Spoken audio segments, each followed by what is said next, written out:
3 سال کے اندر عالمیت کو پورا کرنے کے لیے آج ہی ہمارے مدرسے کو جوائن کرے اور عالم اور عالمہ بنیے، وہ بھی 3 سال کے اندر اپنے واٹس ایپ اور ای میل کے ذریعے سے۔ مولاي صل وسلم دائما ابدا على حبيب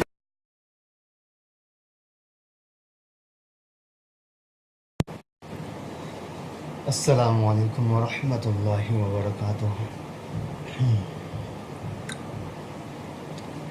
قصص النبیین کا آج آپ کا پہلا سبق ہے۔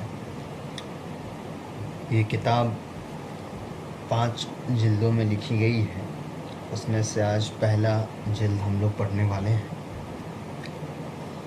اس کتاب کو لکھا ہے مفکر اسلام حضرت مولانا سید ابو الحسن علی ندوی رحمۃ اللہ علیہ نے۔ اس کتاب کو لکھنے کی جو بنیادی وجہ تھی وہ صرف یہی ہے کہ علم النحو اور علم الصرف میں ہم لوگوں نے جو کچھ بھی پڑھا ہے، اس کتاب کے ذریعے سے اس کی مشق بھی ہو جائے اور دھیرے دھیرے ہمیں ترجمہ کرنا بھی سیکھنے لگے اور ساتھ ساتھ نئے نئے الفاظ بھی ہم کو معلوم ہو جائے۔ تو اس کتاب کو پڑھتے وقت بھی ہم لوگ انہی چیزوں کو ذہن میں رکھیں گے اور علم النحو علم الصرف کی بھی بہت زیادہ مشق ہم اس کتاب کے ذریعے سے کریں گے۔ بالکل حرف بائی حرف اس کتاب کو ہم پڑھیں گے اور علم النحو علم الصرف ساری چیزوں کو بھی ہم لوگ یاد رکھیں گے اور اسی کو بنیاد بنا کر اس کتاب کو ہم لوگ پڑھنے والے ہیں۔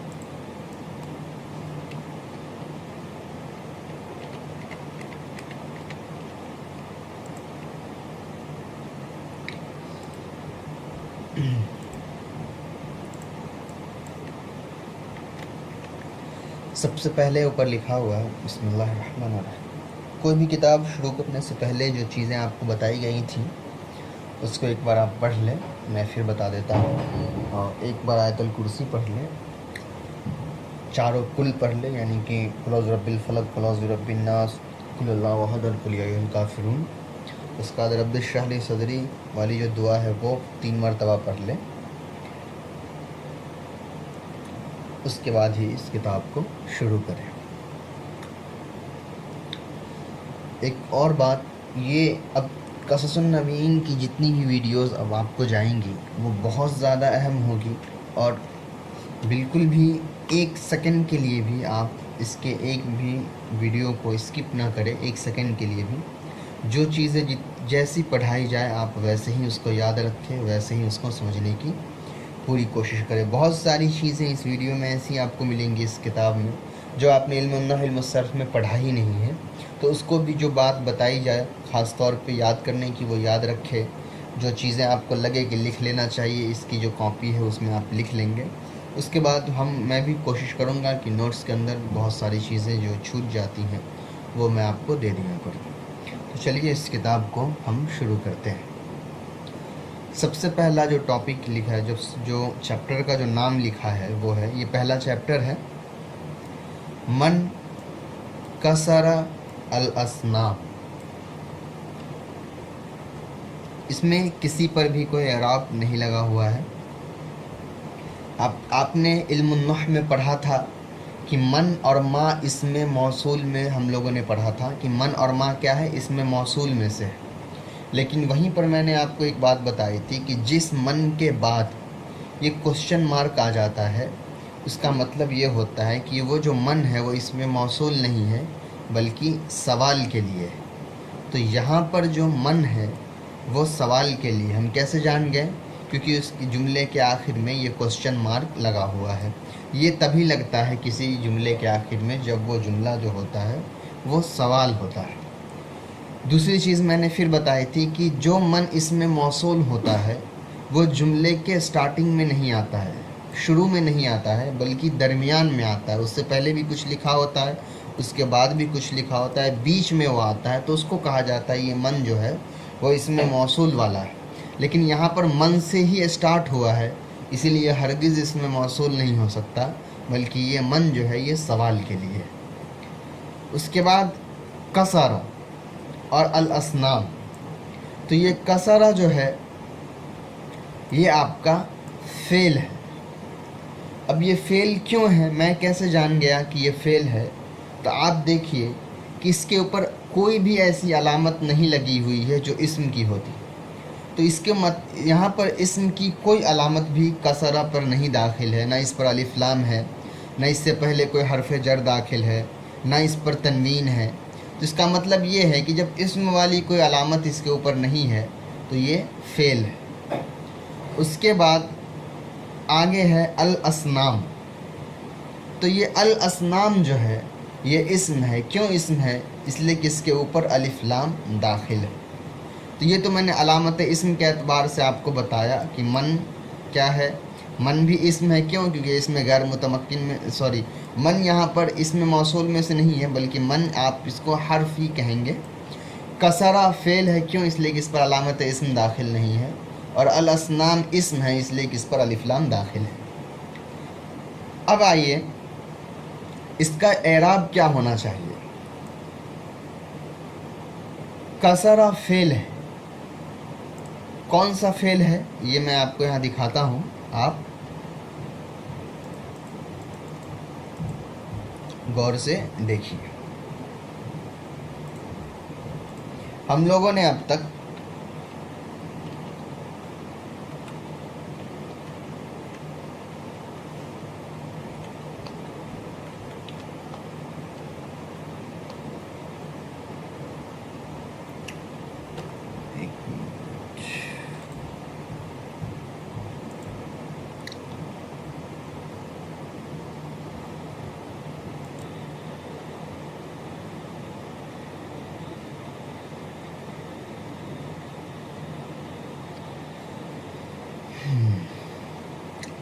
تو میں نے یہاں پر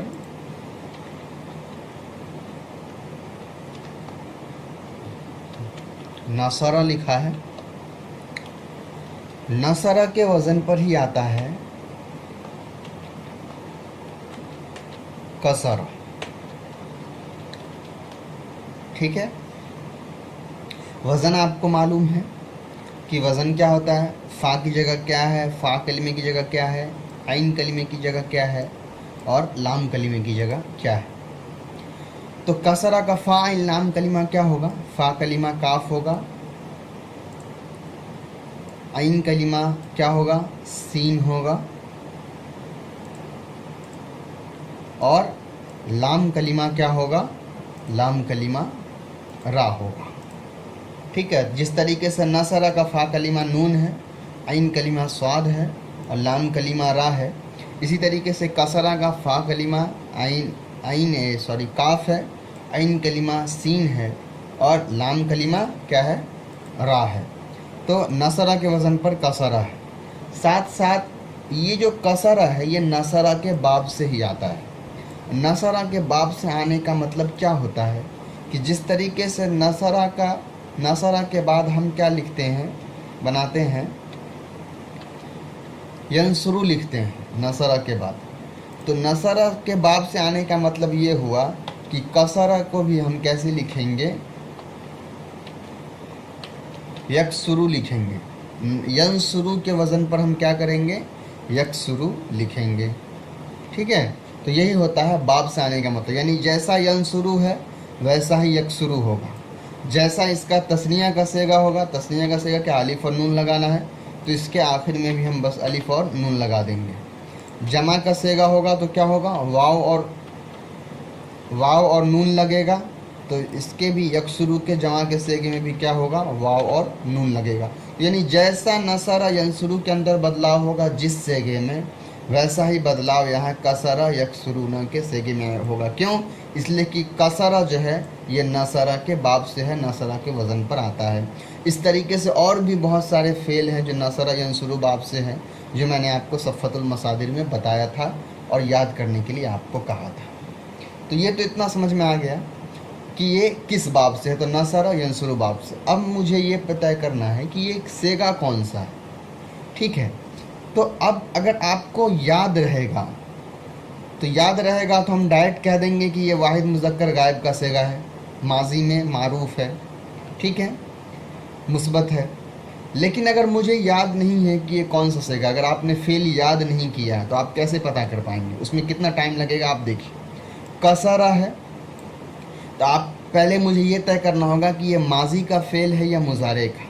तो आपको मालूम है कि मुजारे का अगर कोई सेगा होता है तो उसके शुरू में जो होता है अलिफ या ता नून में से कोई एक हर्फ लगा होता है, ठीक है, अतईना जिसको कहा जाता है। तो अगर मुजारे होता तो इसके शुरू में या होता, यानी फ़ाइल लाइम कलिमा 3 तो होते, उसके एक्स्ट्रा शुरू में क्या होता? या होता। यहाँ पर क्या है कि यहाँ पर सिर्फ 3 ही कलिमा है, फ़ाइल लाम, इसके शुरू में कोई लफ्ज़ नहीं लगा हुआ है, इसका मतलब ये मुजारे नहीं है, ठीक है। इसका मतलब कंफर्म हो गया कि ये माजी है। अब मुझे ये तय करना होगा कि ये माजी है तो माजी का कौन सा सेगा है, यानी मुज़क्कर के लिए है या मुअन्नस के लिए है। तो आपको मालूम है कि हर सेगे के आखिर में मैंने आपको एक तरीका बताया था कि हर माजी के जितने भी सेगे हैं उसके आखिर में कुछ चेंजेस होते हैं। जैसे ये नसरा है, इसके आखिर में अगर ये ता लग जाए और ता पर साकिन आ जाए तो हम कहेंगे ये मुअन्नस का है, ठीक। अगर इसी ता पर जो है अगर पेश आ जाए तो हम कहते हैं वाहिद मुतकल्लिम का सेगा है। इसी ता पर अगर ज़ेर आ जाता है तो हम कहते हैं ये वाहिद मुअन्नस गायब का, वाहिद मुअन्नस हाजिर का सेगा है। इसका मतलब क्या है कि हर आखिर के सेगे में वही तस्निया बनाना होता है तो हम अलिफ लगाते हैं, अगर हमको जमा बनाना होता है तो वाव अलिफ लगाते हैं, है ना। तो इसका मतलब ये है कि कुछ ना कुछ लगता है तब जाके ये बनता है, लेकिन यहाँ पर कुछ नहीं है बल्कि सिर्फ नॉर्मल कसरा है। इसका मतलब क्या होगा?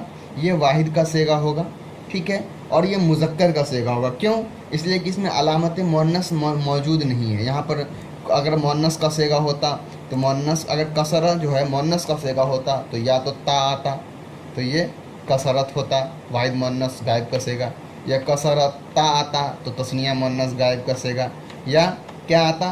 कसर ना आता तो हम कहते ये जमा मुअन्नस गायब का सेगा है, या कसर ती आता तो हम कहते वाहिद मुअन्नस हाजिर का सेगा है, या कसर तुमा आता तो हम कहते तस्निया मुअन्नस हाजिर या तस्निया मुज़क्कर हाजिर का सेगा है, या कसर तुन्ना आता तो हम कहते जमा मुअन्नस हाजिर का सेगा है। लेकिन यहाँ क्या है? यहाँ नॉर्मल कसरा है, तो यानी कि हमने मुअन्नस के 6 सेगे मिला करके देख लिए, कोई सेगा इस पर मैच नहीं किया, ठीक है। तो ये क्या हो गया? मुअन्नस का सेगा नहीं है, मुज़क्कर का भी सेगा, मुज़क्कर हाजिर का भी सेगा नहीं है।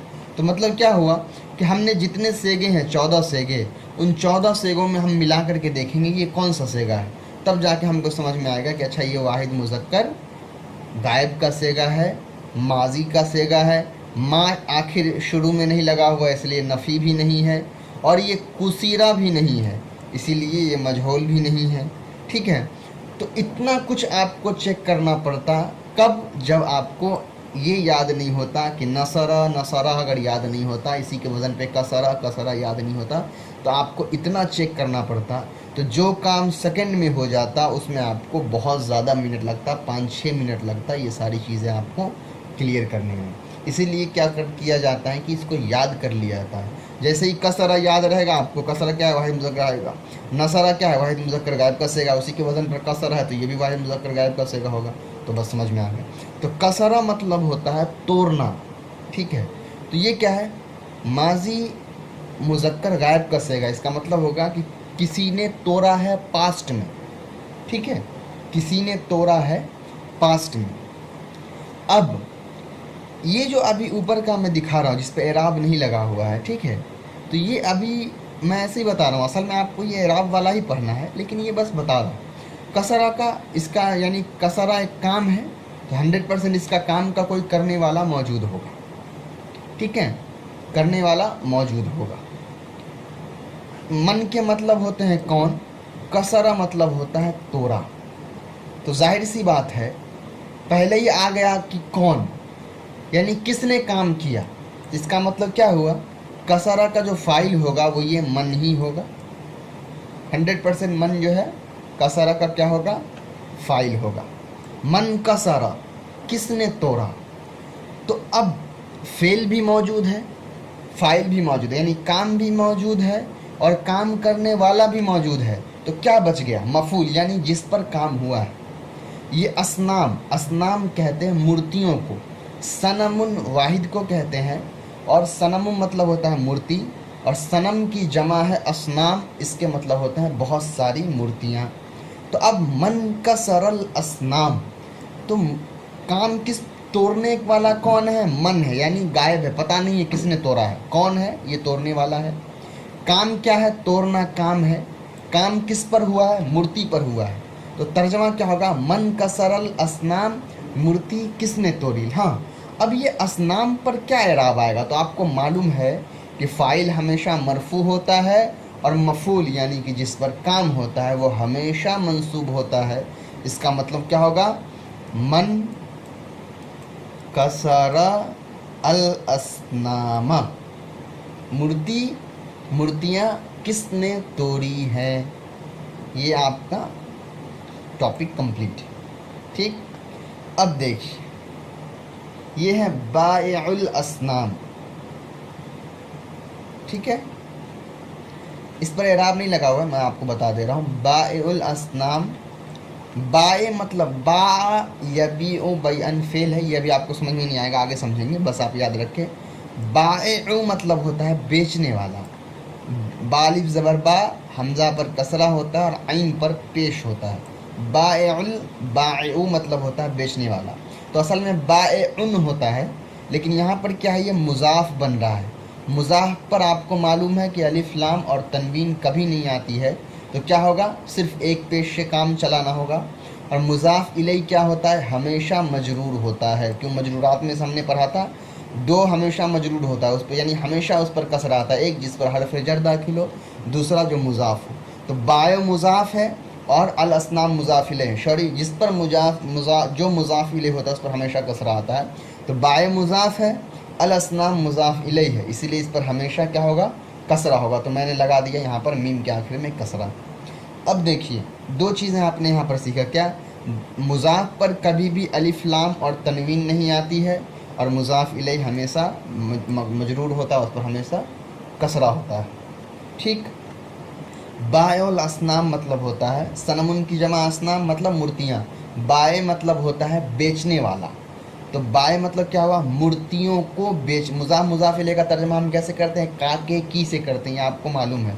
जैसे गुलामु ज़ैदीन, ज़ैद का गुलाम, कलमु ज़ैदीन, ज़ैद का कलम। तो ऐसे ही बायुल असनाम मूर्तियों का बेचने वाला। यहाँ तक आपका मुकम्मल हो गया। अब देखिए यहाँ से आपको पढ़ना है क़ब्ला अय्यामिन कसीरतिन कसीरतिन जिद्दा। क़ब्ला पर क्या है? ज़बर लगा हुआ है, यानी कि मंसूब है। आपको मालूम है कि हमेशा किस पर मंसूब? हमेशा जिस पर फ़तहा होता है वो मंसूबात में से होता है। यानी मंसूबात जो हमने चैप्टर पढ़ा है उसमें हमने क्या पढ़ा था कि ऐसे फेल होंगे जो क्या होगा? जिस पर हमेशा फ़तहा होता है, ज़बर होता है, वो मंसूबात में से होते हैं।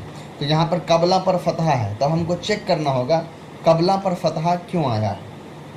क़ब्ला पर फ़तहा क्यों? क़ब्ला का पहले तर्जुमा समझ लीजिए। क़ब्ला मतलब होता है पहले। ठीक है, तो क़ब्ला क्या है? आप मंसूबात हमने पढ़ा था कि मंसूबात यानी वो ऐसी इस्म जिस पर हमेशा फ़तहा होता है, ज़बर होता है, वो मंसूबात में से आता है। क़ब्ला पर फ़तहा लगा हुआ है, तो हमको पता करना होगा ये क़ब्ला पर फ़तहा क्यों है। तो अब आपको मैंने मंसूबात जो पढ़ाया था उसको आप चेक करना शुरू करिए। मंसूबात, उसके लिए चेक करने के लिए क्या करना है मैं आपको बताता हूँ। नॉर्मल किताब ओपन करेंगे हम।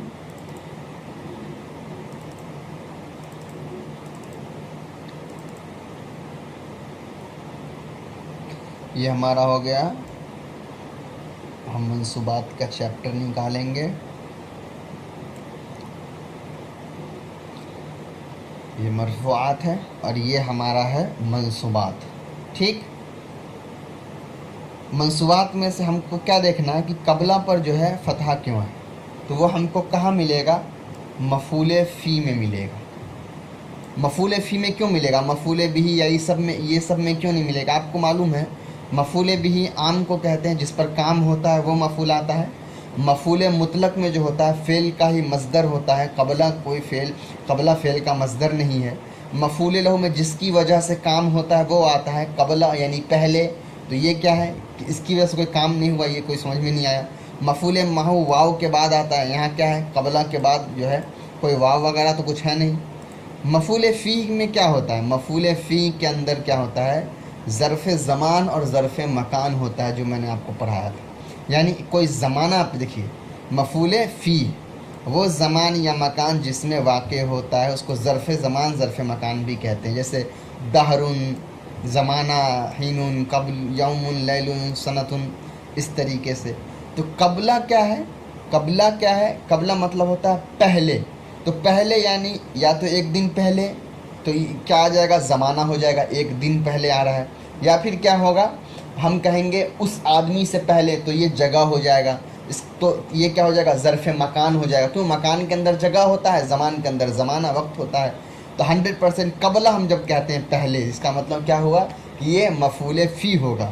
تو مفعول فی ہونے کی وجہ سے کیا ہوا, اس کے اوپر زبر آیا ہے. ٹھیک, سمجھ میں آ گیا. اب دیکھیے یہ ایامین ہے. ایامین کیا ہے بعد میں بتاؤں گا, پہلے آپ یہ دیکھیے کہ ایامین پر کسرہ کیوں ہے.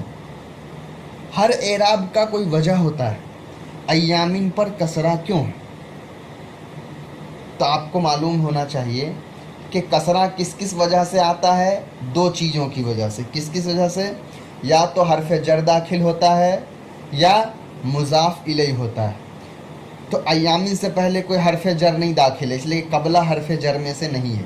اس کا مطلب کوئی جو دوسری جو ہے وہ کیا ہے مضاف الیہ. اس کا مطلب ایامین 100% مضاف الیہ ہوگا. ٹھیک ہے, یہ آپ کو سمجھ میں آ گیا. ایامین جو ہے یومن کہتے ہیں, یومن کہتے ہیں دن کو. ٹھیک ہے, یومن مطلب دن ہوتا ہے, یہ واحد ہے. یومن کی جمع آتی ایام, مطلب بہت سارے دن. تو یہاں پر ہے ایام جمع ہے, اور ایام پر کسرہ کیوں ہے, مضاف الیہ ہونے کی وجہ سے. یہ مضاف الیہ یہ ہے, جس کا مطلب 100% اس کا کوئی مضاف ہے. تو یہ قبلہ جو ہے یہ مضاف ہے. تو قبلہ ایامین یہ مضاف الیہ ہے.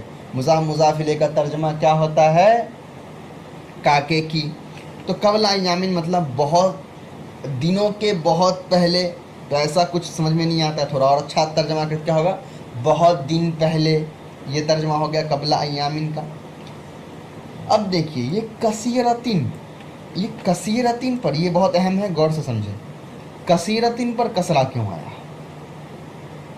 یہ مضاف الیہ بن رہا ہے, یہ تو پاسبل ہے نہیں, اس لیے کہ دو ایک ساتھ دو مضاف الیہ کبھی نہیں بنتے. تو یہ کثرتن پر اور کسرہ پھر کیوں ہے, اسی لیے کہ اگر یہ اس کو آپ کہیں گے مضاف الیہ, اس کا مطلب اس سے پہلے والا مضاف ہونا چاہیے. اور آپ کو پہلے ہی میں نے بتایا کہ مضاف پر کبھی بھی تنوین نہیں آتا ہے, تو ایامین پر تو تنوین ہے. اس کا مطلب یہ نہ مضاف بن سکتا ہے اور نہ کثرتن مضاف الیہ بن سکتا ہے. تو پھر کثرتن پر کسرہ کیوں آیا, تو یہ آیا صفت ہونے کی وجہ سے, کیونکہ آپ کو معلوم ہے کہ موصوف صفت کا اعراب سیم ہوتا ہے.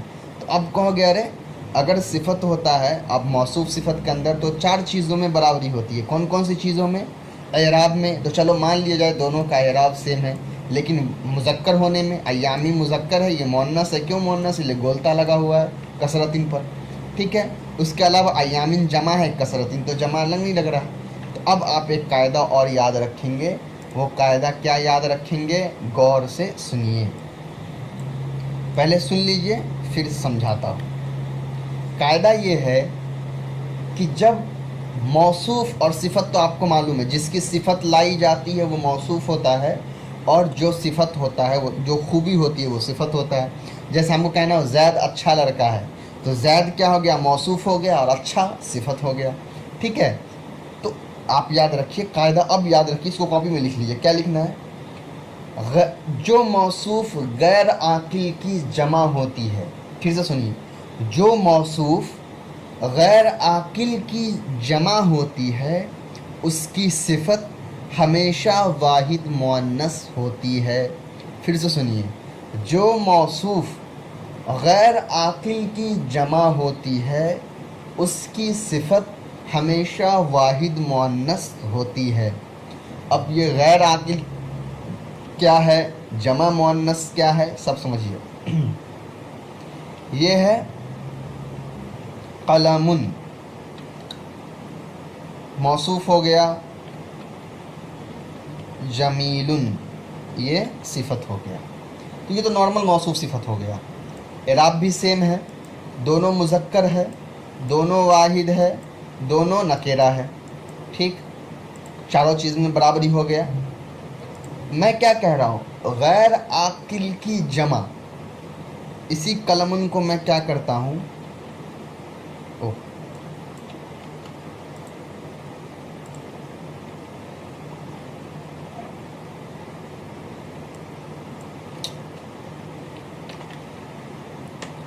अकलाम लिखता हूँ। अकलाम कलमुन की जमा है, ठीक है, कलमुन की जमा, ये अकलाम है। आपने पढ़ा गैर आकिल, गैर आकिल कहते हैं गैर जानदार चीज़ों को, जिसके अंदर अक्ल नहीं होता है, रूह नहीं होता है, जो ज़िंदा नहीं होता है। कलम ज़िंदा है? नहीं है, मरा हुआ है, नॉन लिविंग है। क्यों? कलम के अंदर रूह नहीं है, जान नहीं है, इसीलिए कलम क्या होगा, गैर आकिल होगा। ठीक है, तो गैर आकिल की जमा मतलब क्या होगा, कलम की जमा, तो अकलाम है। इसी तरीके से जितनी भी चीज़ें जिसके अंदर जान नहीं है, कलम, कॉपी, टेबल, कुर्सी वगैरह, तो हमने क्या कायदा शुरू में पढ़ा, गैर आकिल की जमा, जो मौसूफ गैर आकिल की जमा हो। अगर जमा नहीं है, वाहिद है, तो कोई दिक्कत नहीं है, तो फिर बराबर रहेगा। लेकिन अगर गैर आकिल जमा आता है, जैसे कलमुन है, तो कोई दिक्कत नहीं है, मौसूफ सिफत बराबर रहेगा एक दूसरे से। लेकिन कलम की जमा अकलाम है और ये गैर आकिल है, तो इसके बारे में हमने क्या पढ़ा है कि इसकी जो सिफत होगी वो हमेशा क्या आएगी, वाहिद मुअन्नस आएगी। गोलता मेरे पास नहीं है इसलिए मैंने ये वाला ता लगा दिया है, ठीक है, लेकिन इसको आप गोलता समझे। अकलामुन जमीलतुन, क्या हुआ, कलमुन की जमा अकलामुन है और ये गैर आकिल की जमा है, तो ये मौसूफ है। तो इस मौसूफ की सिफत मैंने क्या लाया, वाहिद मुअन्नस। जमीलतुन क्या है, वाहिद मुअन्नस है, ठीक है, वाहिद क्यों है, इसलिए कि जमा नहीं है, तो लाया। इसी तरीके से एक और हम एग्ज़ाम्पल ले लेते हैं, कलम के अलावा आप कोई और एग्ज़ाम्पल ले लीजिए। जैसे मैं ले लेता हूँ मिफ्ताहुन। मिफ्ताहुन मतलब होता है चाबी, की, खोलने वाला, चाबी। मिफ्ताहुन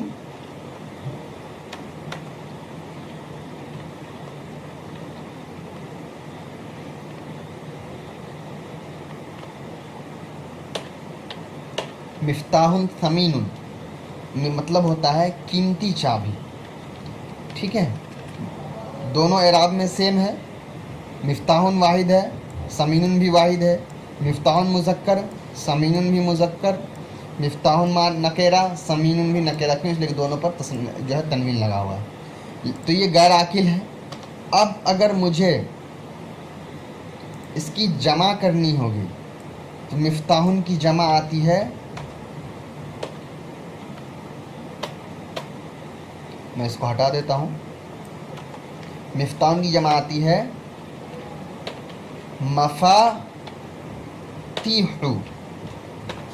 मफातिहु, तो ये क्या हो गई, जमा हो गया। ठीक है, तो अब क्या होगा, जब गैर आकिल की जमा मौसूफ हो तो सिफत क्या होता है, वाहिद मुअन्नस। तो जो समीनतुन था वो क्या बन जाएगा, जो समीनुन था वो क्या बन जाएगा, समीनतुन बन जाएगा। समझ में आया, यही है कायदा। तो यहाँ पर जो लिखा हुआ है कसीरतिन, ये कसीरतिन क्यों है, ये अय्यामिन क्या है, गैर आकिल की जमा है। गैर आकिल की जमा क्यों है, इसीलिए जमा है। आप इसको देखिए गौर से, ये है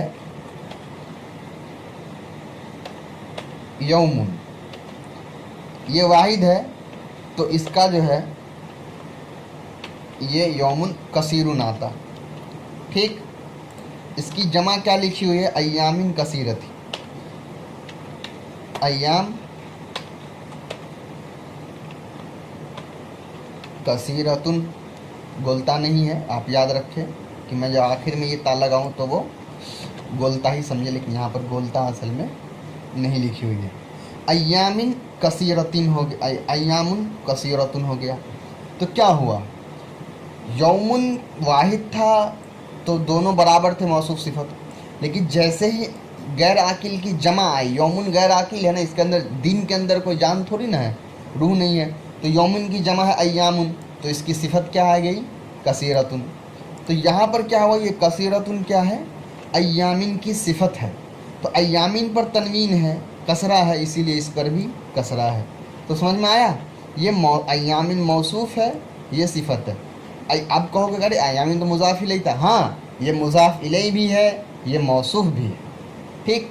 ये कसीरतिन हो गया। अब ये कसीरतिन क्या है फिर, तो ये कसीरतिन ताकीद है। ताकीद आप पढ़ चुके हैं, बराबर होता है, ठीक है। तो ये कसीरतिन क्या है, ताकीद है। जिद्दन जो है ये हमेशा ऐसे ही लिखाता है। ऐसे ही लिखाने का मतलब क्या होता है कि जिद्दन जो होता है ज़्यादती बताने के लिए आता है। जिद्दन मतलब होता है बहुत ज़्यादा, तो जिद्दन हमेशा ऐसा ही लिखाता है, ठीक है।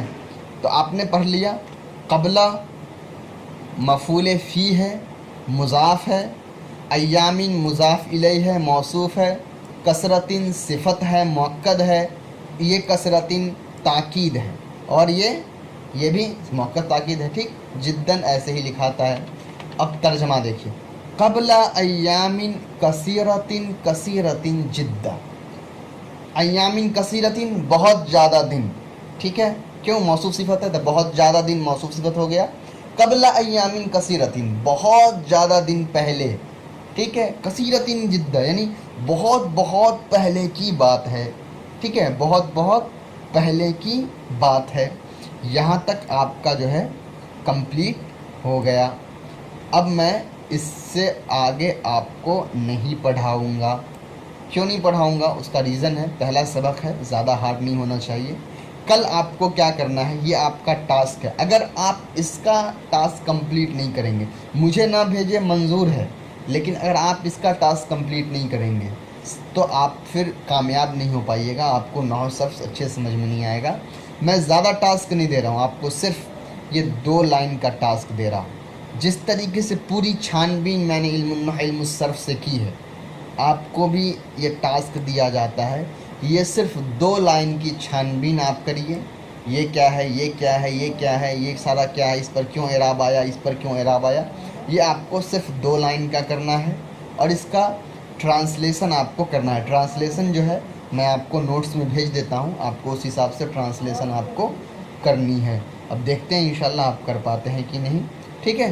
नहीं कर पाते हैं तो कोई बड़ी बात नहीं है, एटलीस्ट कोशिश ज़रूर करिए। ट्रांसलेशन अगर आप नहीं भी कर पाते हैं तो आप इतना तो आप ज़रूर बता सकते हैं कि किस पर कौन सा एराब है और वो एराब क्यों दाखिल। अगर आपने इतना बता दिया तो आप बिल्कुल समझ रहे हैं, आप इल्मुन सर्फ आप अच्छे समझ रहे हैं। आज आपको 3 जो है सब्जेक्ट्स मिलेंगी आज से आपको हमेशा। क़ससुन नबीयीन की मिलेगी, इल्मुस सर्फ की मिलेगी और मुअल्लिमुल इंशा की मिलेगी। तो ये आपका क़सस आज 2 ही लाइन होगा, कल आप 2 लाइन देख कर आएंगे, फिर इंशाल्लाह हम लोग धीरे धीरे आगे बढ़ेंगे। आप हमको बताएं कि आपको आज का पढ़ाई कैसा लगा, ठीक है। एक बार फिर आप ऊपर से तर्जमा देख लीजिए, ठीक है।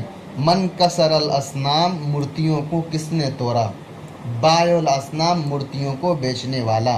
क़ब्ला अय्यामिन कसीरतिन कसीरतिन जिद्दा, बहुत लंबे समय पहले की बात है। 3 लाइन का मैंने कर दिया है, ये 2 लाइन आप देख कर आएंगे। जज़ाकुमुल्लाह खैर व हसन जज़ा। अस्सलामु अलैकुम व रहमतुल्लाहि व बरकातुहू।